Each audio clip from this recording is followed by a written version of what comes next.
Bonjour à tous et bienvenue sur le podcast du Turf. Alors, vous avez vu, peut-être, vous l'avez peut-être pas vu, le Conseil constitutionnel vient d'approuver une nouvelle loi, en fait un projet de loi sur les paris en live pour les courses hippiques et sur les courses passées. Alors, je vais vous expliquer très rapidement ce que c'est que ce truc parce que même moi j'ai eu du mal à comprendre, je vous avoue.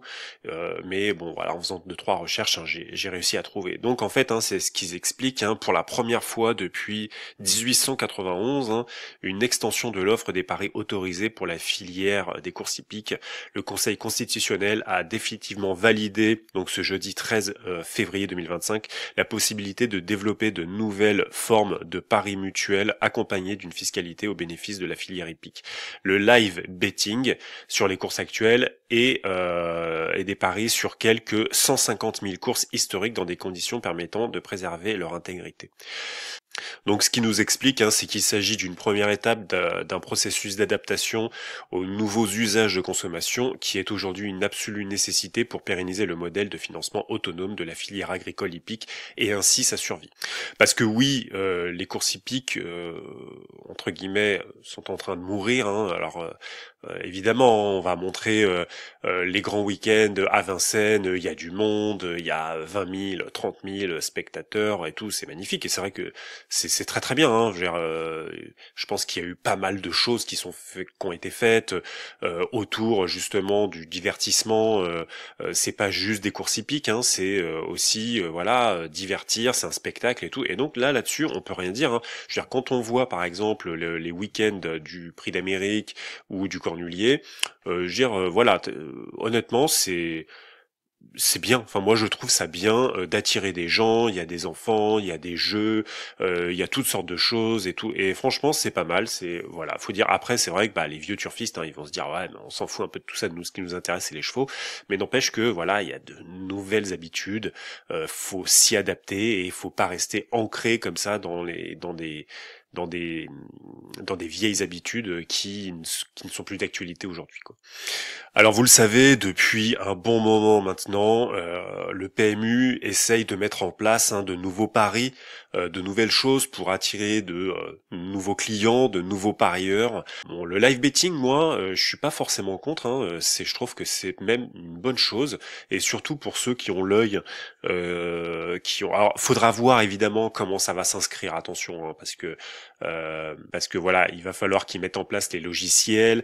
Il va falloir comment ça va se passer, quoi, hein, tout simplement, parce que vous avez vu, par exemple, vous, si vous suivez un petit peu les paris sportifs, je sais pas moi, quand il y a une grosse action, par exemple, je sais pas moi, du Real Madrid, hein, j'en sais rien, moi, je donne un exemple au pif, quand il y a une grosse action d'une équipe, en fait, tout d'un coup, vous ne pouvez plus parier, en fait. Hein, c'est-à-dire que voilà, je sais pas, le Real, par exemple, ils sont en train de faire un corner ou je sais pas quoi. Enfin, quoique j'y connais rien en fait, mais je crois que c'est un peu comme ça, c'est-à-dire vraiment très très grosse action.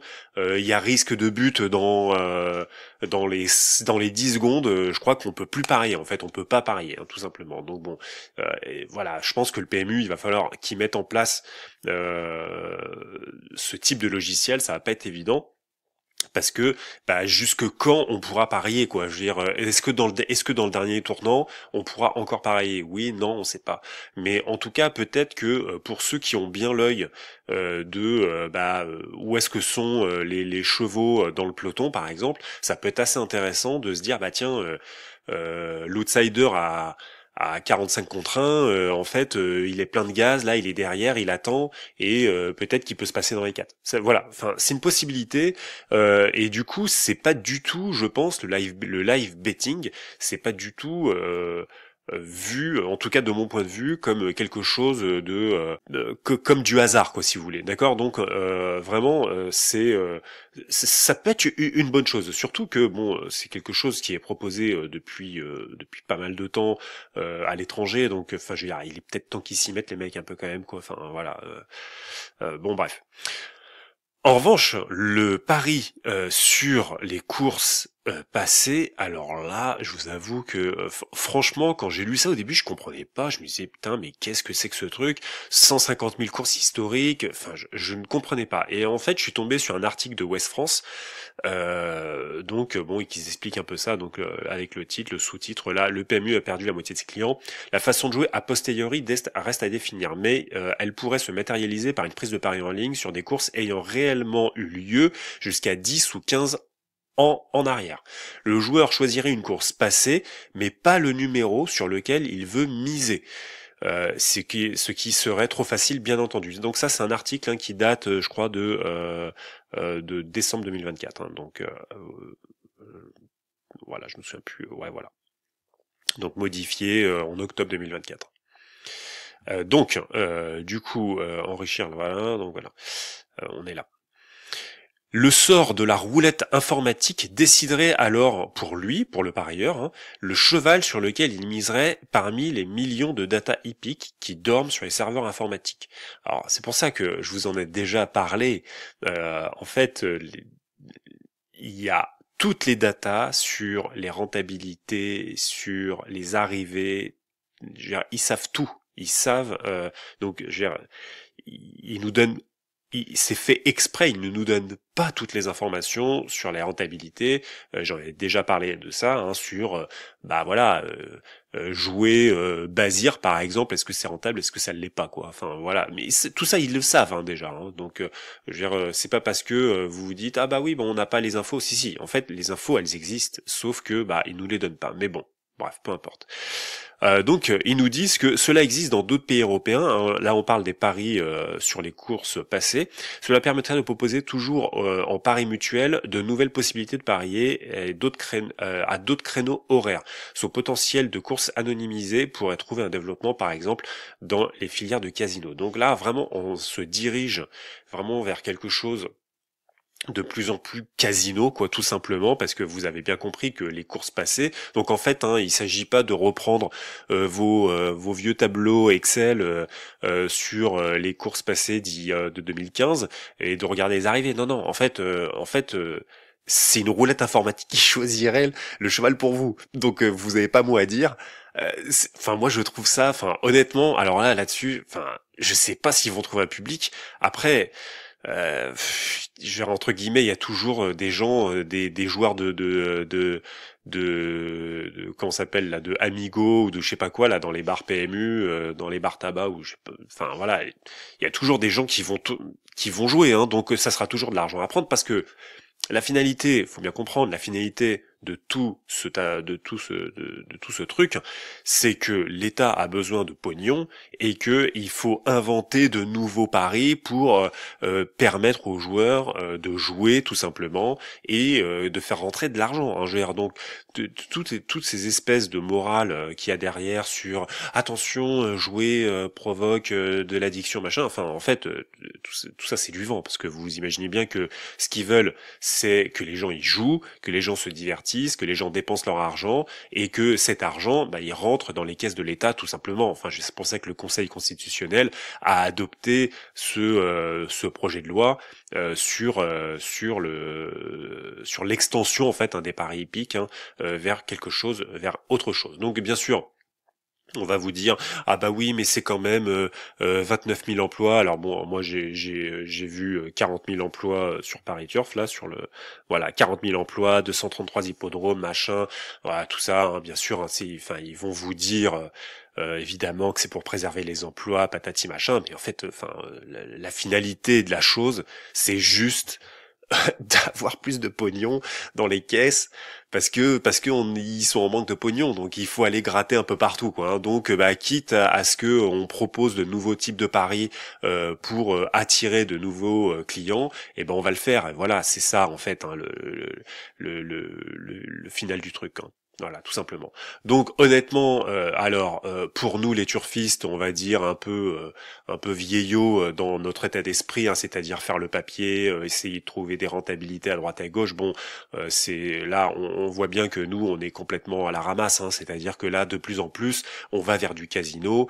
Déjà, alors le jackpot, comme je vous expliquais tout à l'heure, c'est pas du casino le jackpot, c'est le spot plutôt. Et encore le spot, c'est pas tant du casino que ça, parce que si par exemple vous faites un quintet spot par exemple, ça va être un mélange entre outsiders, machin. Donc ça prend en compte les cotes.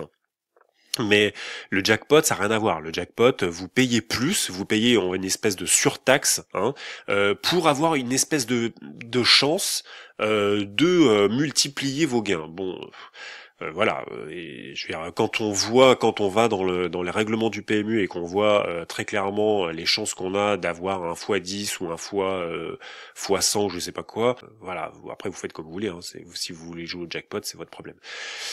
Mais bon. En tout cas, les courses, parier sur les courses passées, avec ce qu'ils nous racontent, ouais, ça va être dur hein, quand même. Enfin, parce que là, c'est vraiment du casino. Alors pourquoi ils disent qu'ils perdent la moitié, enfin qu'ils ont perdu la moitié des clients, hein. La filière est confrontée depuis plusieurs années à une crise majeure, se traduisant par une diminution drastique de ses ressources.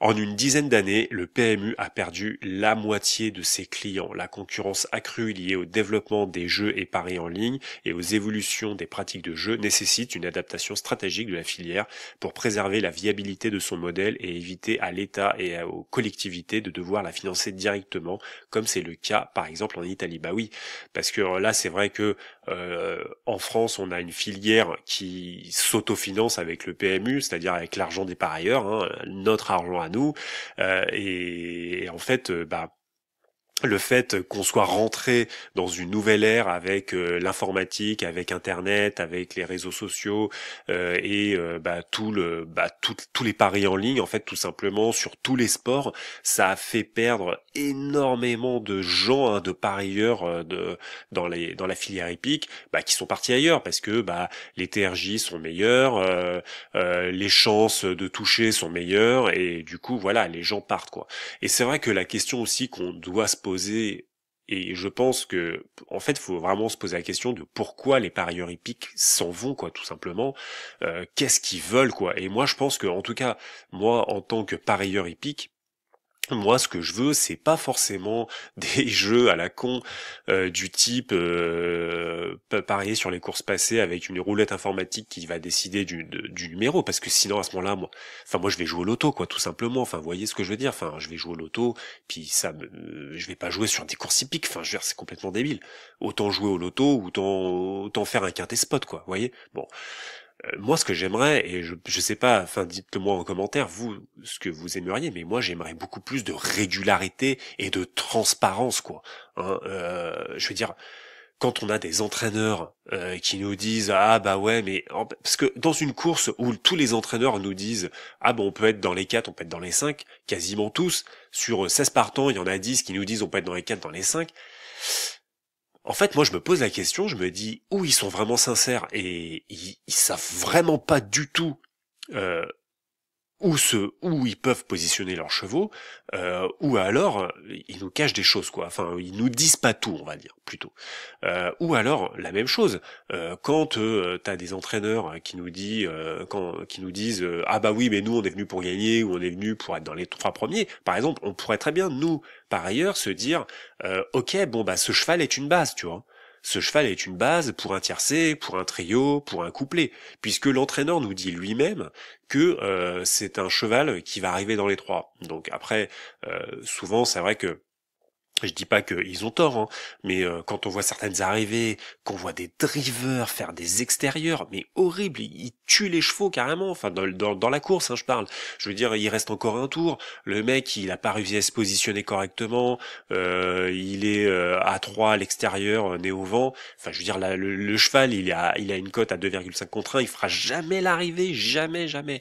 Et ça, enfin je veux dire, je pense que ça tue, moi je vous dis franchement, ça tue la dynamique des turfistes de faire le papier, de se dire mais putain mais c'est pas possible quoi. Je veux dire le cheval il a une super forme. Le cheval, il a été préparé par l'entraîneur. Il a été déféré des 4, pour parler du trot. Hein. Il a été déféré des 4 pour l'occasion. on lui a mis un pilote. Je veux dire, le cheval est en bonne forme, on le sait quoi. Enfin, je veux dire, voilà, il a fait une belle course, il a fait une bonne fin de course, même s'il est arrivé 6e ou 5e là dans cette dernière course, il était ferré, il a fait une très belle fin de course. On le sait, là, c'est une belle course pour lui.